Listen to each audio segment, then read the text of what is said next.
રાજકોટમાં વરસાદની પરિસ્થિતિ પણ સારી છે.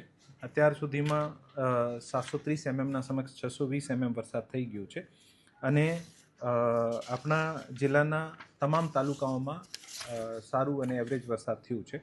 બે જ તાલુકા ઉપલેટા અને વિછિયામાં 55% 56% જેવું થયું છે.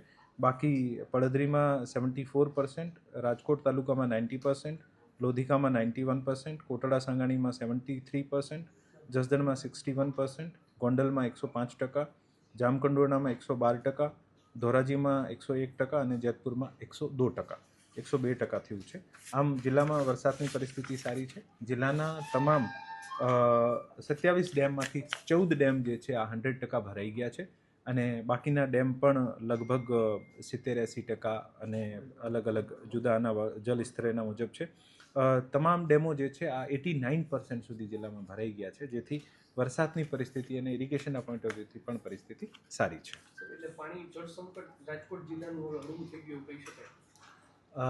અત્યારે જે વરસાદની પરિસ્થિતિ જે મેં આંકડા કીધા અને જે ડેમની પરિસ્થિતિ છે એવું જોતાં લાગે છે કે આ વર્ષે આપણને જે ડેમનું ભરાવ છે આ સારું થયું છે અને જેથી આવનારા સમયમાં આપણે તકલીફ ઓછી પડશે.